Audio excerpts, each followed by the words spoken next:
13 अप्रैल 1919 बैसाखी का दिन। अमृतसर की गलियां लोगों की भीड़ से भरी हुई थीं। कहीं मेले की रौनक थी, कहीं नए साल का उत्साह। बच्चे हंस रहे थे, दुकानों पर चहल पहल थी और हजारों लोग ये सोचकर घरों से निकले थे कि आज का दिन खुशियों से भरा होगा। लेकिन उन्हें जरा भी अंदाजा नहीं था कि कुछ ही घंटों बाद उसी शहर की जमीन पर इतना खून बहेगा कि इतिहास उसे कभी भूल नहीं पाएगा। एक ऐसा बाग जिसके चारों ओर ऊंची दीवारें थीं, जहां से बाहर निकलने का रास्ता लगभग नहीं था। और फिर एक ब्रिटिश अधिकारी अपने सैनिकों के साथ वहां पहुंचा। उसने न भीड़ को चेतावनी दी, न लोगों को तितर बितर होने का मौका, बस एक आदेश दिया, फायर। और अगले 10 मिनट अमृतसर की हवा गोलियों की आवाज और लोगों की चीखों से भर गई। सैकड़ों लोग वहीं गिर पड़े, कई अपने बच्चों को बचाते हुए मारे गए और दर्जनों लोग अपनी जान बचाने के लिए बाग के अंदर बने कुएं में कूद गए। लेकिन सवाल यह है, आखिर उस दिन जलियांवाला बाग में इतनी बड़ी भीड़ क्यों इकट्ठी हुई थी? क्या उन लोगों को पता था कि उनकी मौत उनका इंतजार कर रही है?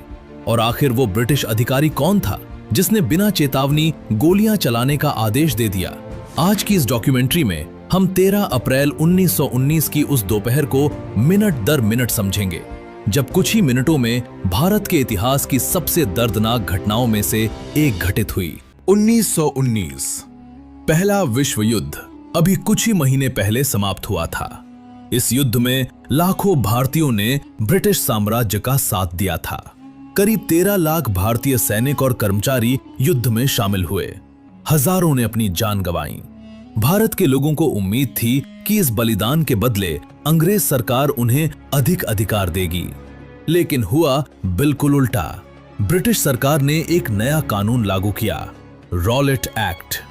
ये ऐसा कानून था जिसके तहत किसी भी भारतीय को बिना मुकदमा चलाए गिरफ्तार किया जा सकता था, बिना सबूत जेल भेजा जा सकता था और अदालत में अपील करने का अधिकार भी लगभग खत्म कर दिया गया। पूरे देश में इसका विरोध शुरू हो गया। लोगों को लगने लगा कि अंग्रेज सरकार अब भारतीयों को केवल दबाना चाहती है। अमृतसर भी इस विरोध का एक बड़ा केंद्र बन चुका था। ये शहर केवल व्यापार का नहीं, बल्कि राजनीतिक जागरूकता का भी केंद्र था।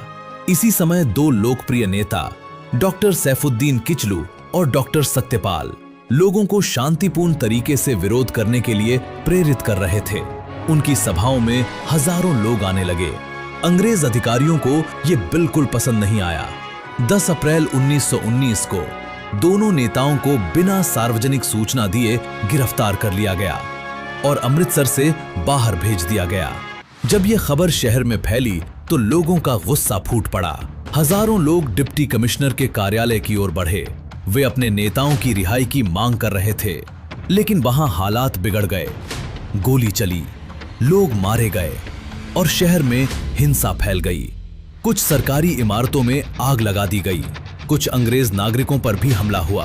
ब्रिटिश प्रशासन अब इस शहर को किसी भी कीमत पर अपने नियंत्रण में लेना चाहता था। यहीं से कहानी में प्रवेश होता है एक ऐसे व्यक्ति का जिसका नाम आज भी इतिहास के सबसे विवादित नामों में गिना जाता है, रेजिनाल्ड डायर। 11 अप्रैल को डायर अमृतसर पहुंचा। उसने शहर का नियंत्रण अपने हाथ में ले लिया। उसका मानना था कि अमृतसर में विद्रोह की शुरुआत हो चुकी है और इसे केवल कठोर बल प्रयोग से ही रोका जा सकता है। उसने शहर में कई प्रतिबंध लगा दिए। बिना अनुमति सभा नहीं होगी, जुलूस नहीं निकलेगा और यदि किसी ने आदेश नहीं माना तो सेना कार्रवाई करेगी। लेकिन एक बड़ी समस्या थी, शहर के हर व्यक्ति तक ये आदेश पहुंचे ही नहीं। उस समय न टीवी था, न इंटरनेट और न ही हर गली में सरकारी घोषणा पहुंच सकी। उधर 13 अप्रैल आने वाला था, बैसाखी का पर्व, पंजाब के सबसे बड़े त्योहारों में से एक। उस दिन दूर दूर के गांवों से लोग अमृतसर आते थे। कई लोग मेले के लिए, कई लोग खरीदारी के लिए और कई लोग केवल अपने परिवार के साथ त्योहार मनाने के लिए। उसी दिन शाम को जलियांवाला बाग में एक सभा रखी गई थी। कुछ लोग रॉलेट एक्ट का विरोध करने पहुंचना चाहते थे, कुछ गिरफ्तार नेताओं के समर्थन में आए थे और हजारों ऐसे भी थे जिन्हें यह तक नहीं पता था कि वहां राजनीतिक सभा होने वाली है। वे तो बस बैसाखी के मेले से लौटते हुए भीड़ देखकर अंदर चले गए। किसी ने नहीं सोचा था कि कुछ ही देर बाद ये मैदान इतिहास की सबसे भयावह त्रासदियों में बदल जाएगा।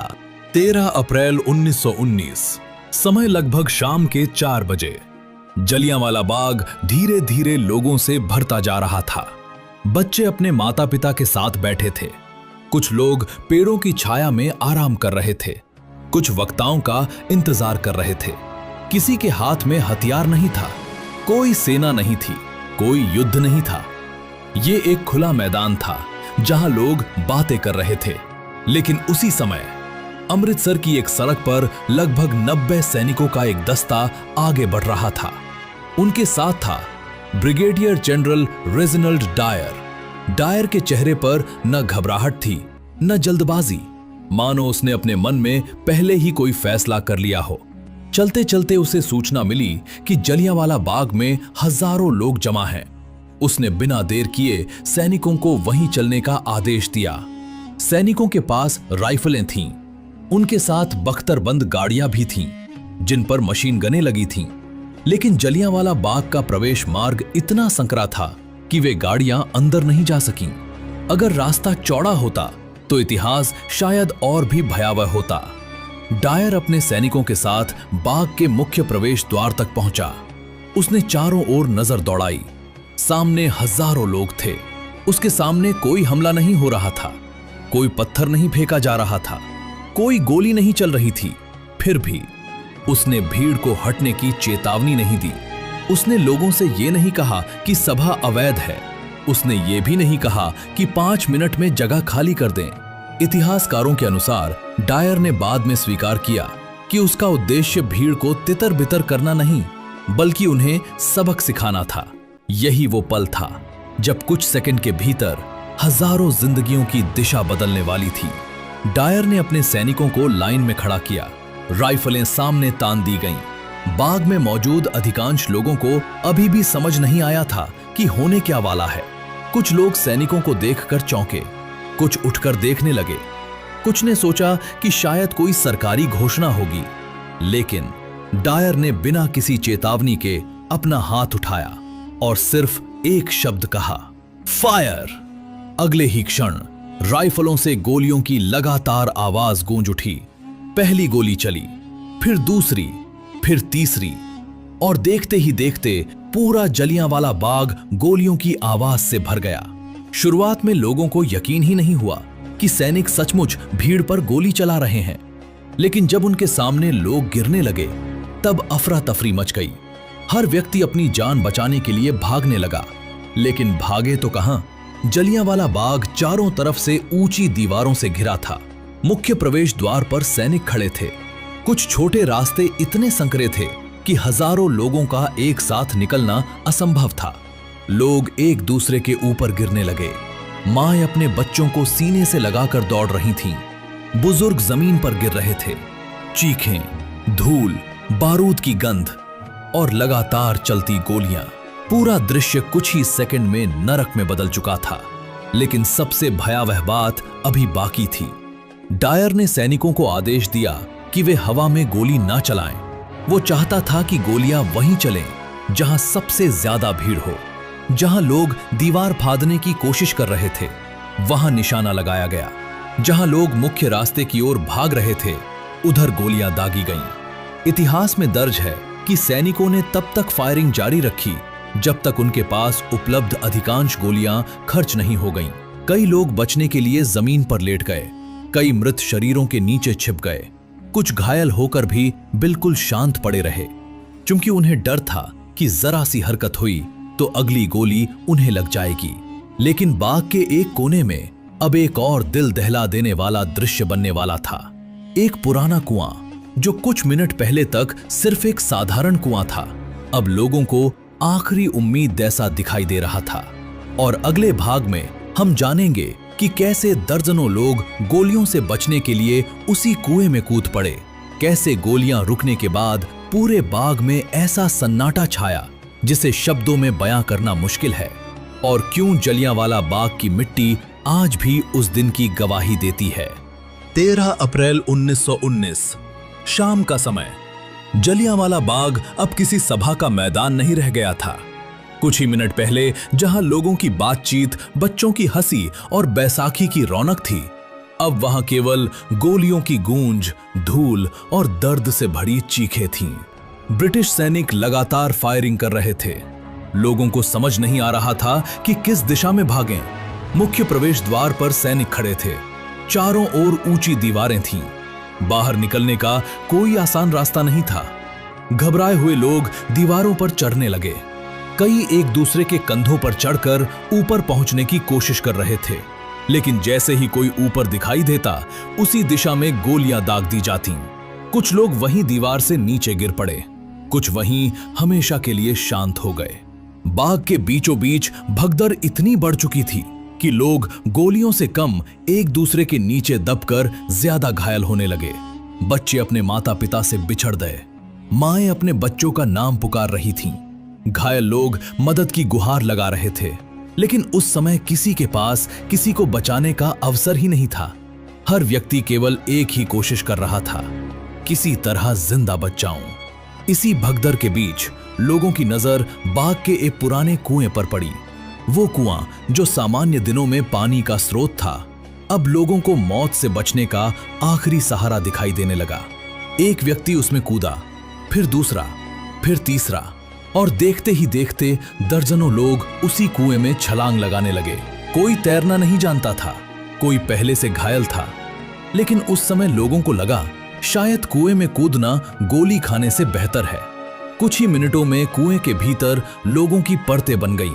बाद में जब शव निकाले गए तो वहां से 100 से अधिक शव मिलने का उल्लेख कई ऐतिहासिक विवरणों में किया गया। अलग अलग स्रोतों में संख्या भिन्न मिलती है, लेकिन ये निर्विवाद है कि कुआं लोगों की आखिरी शरण बन गया था। उधर डायर लगातार अपने सैनिकों को निर्देश दे रहा था। उसने बाद में स्वीकार किया कि उसने फायरिंग भीड़ के सबसे घने हिस्सों की ओर करवाई ताकि अधिकतम प्रभाव पड़े। फायरिंग लगभग 10 मिनट तक चली। सैनिकों ने लगभग 1650 गोलियां चलाईं। फिर जब उनके पास उपलब्ध अधिकांश कारतूस खर्च हो गए, डायर ने हाथ उठाया, सीज फायर। गोलियां रुक गईं, लेकिन सन्नाटा नहीं आया। चारों ओर से कराहने की आवाजें आ रही थीं। कोई अपनी मां को पुकार रहा था, कोई अपने बेटे को। कई घायल लोग पानी मांग रहे थे। कई लोग अपने प्रियजनों के शवों को हिलाकर जगा रहे थे।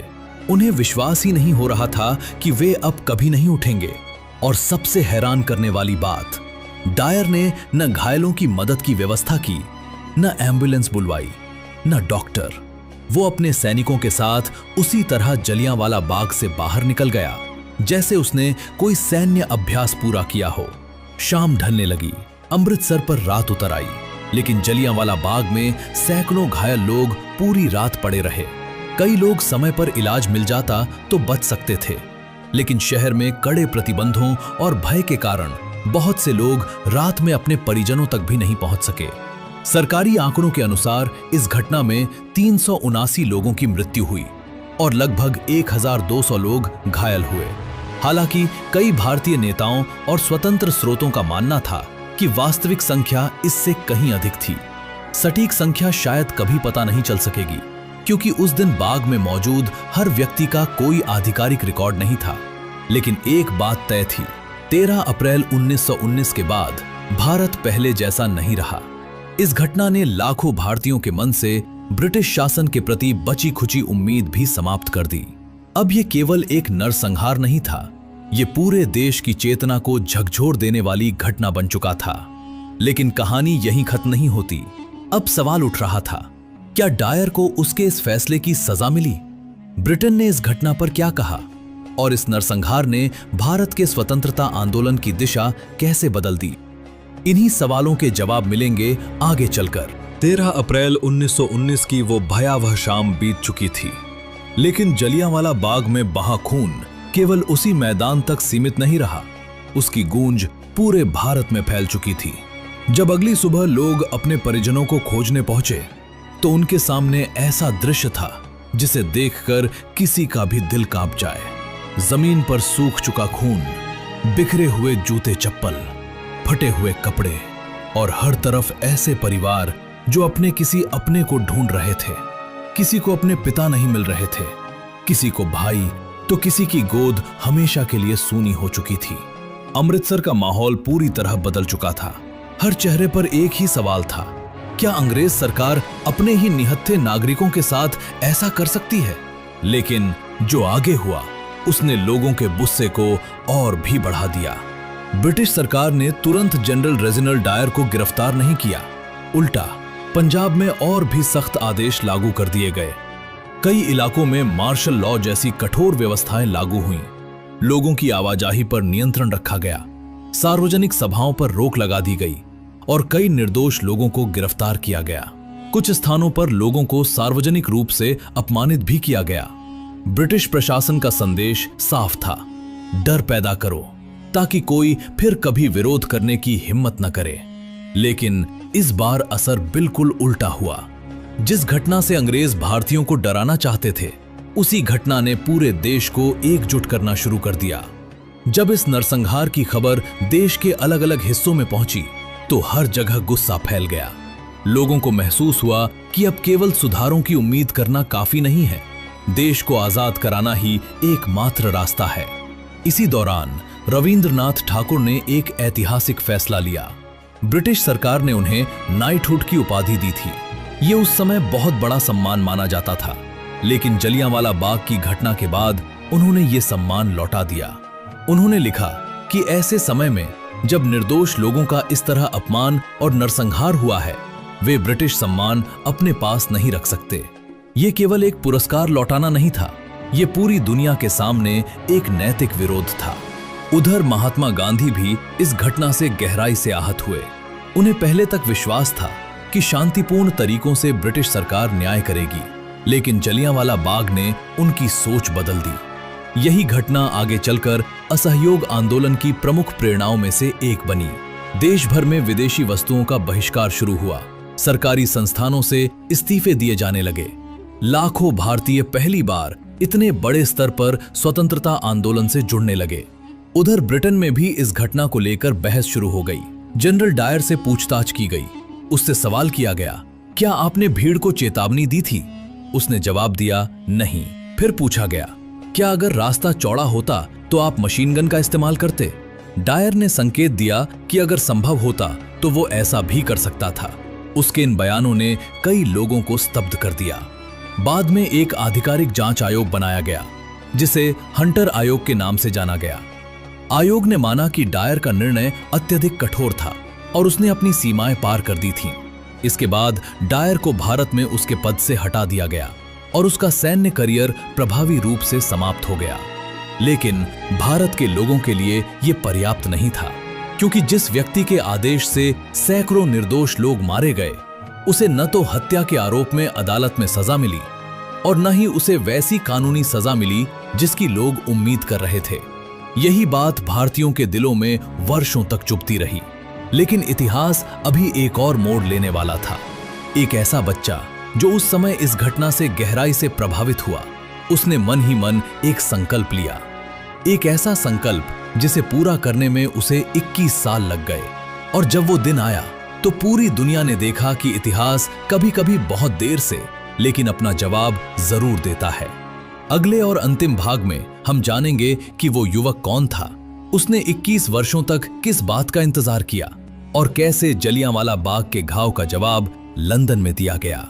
13 अप्रैल 1919 जलियांवाला बाग में हुआ नरसंहार खत्म हो चुका था, लेकिन उस दिन जो गोलियां चली थीं, उनकी गूंज लाखों भारतीयों के दिलों में हमेशा के लिए बस गई। उन लाखों लोगों में एक युवा भी था जिसका नाम था ऊधम सिंह। इतिहासकारों के अनुसार ऊधम सिंह इस घटना से गहराई से प्रभावित हुए। कहा जाता है कि उन्होंने जलियांवाला बाग के बाद वहां का भयावह दृश्य देखा और मन ही मन संकल्प लिया कि इस नरसंहार के लिए जिम्मेदार लोगों को एक दिन जवाब जरूर मिलेगा। उस समय शायद किसी ने नहीं सोचा था कि ये संकल्प पूरा होने में 21 साल लगेंगे, लेकिन ऊधम सिंह ने अपना इरादा कभी नहीं बदला। वर्षों तक उन्होंने अलग अलग देशों की यात्रा की, उन्होंने मजदूरी की, छोटे मोटे काम किए, लेकिन उनके मन में केवल एक लक्ष्य था। वो लक्ष्य था पंजाब के तत्कालीन लेफ्टिनेंट गवर्नर माइकल ओडवायर को जवाब देना। यहाँ एक बात समझना बहुत जरूरी है। कई लोग रेजिनल्ड डायर और माइकल ओडवायर को एक ही व्यक्ति समझ लेते हैं, लेकिन ऐसा नहीं है। रेजिनल्ड डायर वो सैन्य अधिकारी था जिसने जलियांवाला बाग में गोली चलाने का आदेश दिया। माइकल ओडवायर उस समय पंजाब का लेफ्टिनेंट गवर्नर था और उसने पंजाब में अपनाई गई कठोर नीतियों तथा डायर की कार्रवाई का समर्थन किया। समय बीतता गया, भारत में आजादी की लड़ाई तेज होती गई, लेकिन ऊधम सिंह अपने संकल्प को नहीं भूले। फिर आया 13 मार्च 1940। स्थान कैक्सटन हॉल। यहां एक सार्वजनिक सभा आयोजित की गई थी। सभा समाप्त होने के बाद ऊधम सिंह ने माइकल ओडवायर पर गोली चलाई। ओडवायर की वहीं मृत्यु हो गई। ऊधम सिंह ने भागने की कोशिश नहीं की, उन्होंने स्वयं को गिरफ्तार होने दिया। जब उनसे पूछा गया कि उन्होंने ऐसा क्यों किया, तो उन्होंने साफ कहा कि ये जलियांवाला बाग के निर्दोष लोगों के लिए न्याय का प्रयास था। उन पर मुकदमा चला और अंततः 31 जुलाई 1940 को उन्हें फांसी दे दी गई। भारत में लाखों लोगों ने उन्हें शहीद माना। आज भी उनका नाम जलियांवाला बाग के इतिहास से हमेशा के लिए जुड़ा हुआ है। लेकिन जलियांवाला बाग केवल बदले की कहानी नहीं है, ये उस दिन की कहानी है जब भारत की आजादी की लड़ाई ने एक नया मोड़ लिया। उस घटना के बाद लाखों भारतीयों का ब्रिटिश शासन से भरोसा पूरी तरह टूट गया। स्वतंत्रता आंदोलन और तेज हुआ, नई पीढ़ी आजादी के संघर्ष में उतर आई और अंततः 15 अगस्त 1947 को भारत स्वतंत्र हुआ। लेकिन उस आजादी की कीमत केवल राजनीतिक संघर्ष नहीं थी, उसमें जलियांवाला बाग जैसे अनगिनत बलिदानों का खून भी शामिल था। आज अगर आप अमृतसर में जलियांवाला बाग जाते हैं तो वहां कई निशान आज भी उस दिन की गवाही देते हैं। दीवारों पर गोलियों के निशान, वो ऐतिहासिक कुआं और शहीदों की स्मृति में बना स्मारक हर आने वाले से एक ही सवाल पूछते हैं, क्या हम उन लोगों के बलिदान को याद रखते हैं? इतिहास केवल तारीखें याद रखने का नाम नहीं है, इतिहास उन लोगों को याद रखने का नाम है जिनकी वजह से आज हम स्वतंत्र भारत में सांस ले रहे हैं। 13 अप्रैल 1919 सिर्फ एक तारीख नहीं, बल्कि एक ऐसा जख्म है जो भारत के इतिहास में हमेशा दर्ज रहेगा। जलियांवाला बाग हमें ये याद दिलाता है कि जब सत्ता के हाथों से इंसानियत फिसल जाती है तो इतिहास केवल घटनाएं नहीं लिखता, वो चेतावनियां भी लिखता है। और शायद इसीलिए एक सदी से भी ज्यादा समय बीत जाने के बाद जलियांवाला बाग आज भी सिर्फ एक स्मारक नहीं, बल्कि उन सैकड़ों निर्दोष लोगों की खामोश आवाज है जो उस दिन घर से तो लौटने के लिए निकले थे, लेकिन कभी वापस नहीं लौट सके। अगर इस डॉक्यूमेंट्री ने आपको उस दर्द को महसूस कराया जिसे हमारे वीरों ने सहा था, तो इस वीडियो को ज्यादा से ज्यादा लोगों तक जरूर पहुंचाइए ताकि आने वाली पीढ़ियां भी इस इतिहास को जान सकें। और अब मैं आपसे एक सवाल पूछना चाहता हूं, आपके अनुसार जलियांवाला बाग नरसंहार ने भारत की आजादी की लड़ाई को कितना बदल दिया? अपनी राय हमें कमेंट बॉक्स में जरूर लिखिए। मैं आपके हर विचार को पढ़ना चाहूंगा। ऐसी ही सच्ची, गहन और इतिहास के अनसुने पन्नों से जुड़ी डॉक्यूमेंट्री देखने के लिए चैनल को सब्सक्राइब करें और वीडियो पसंद आया हो तो लाइक करना ना भूलें। मैं फिर मिलूंगा एक और सच्ची और रोंगटे खड़े कर देने वाली ऐतिहासिक कहानी के साथ। तब तक के लिए नमस्कार, जय हिंद।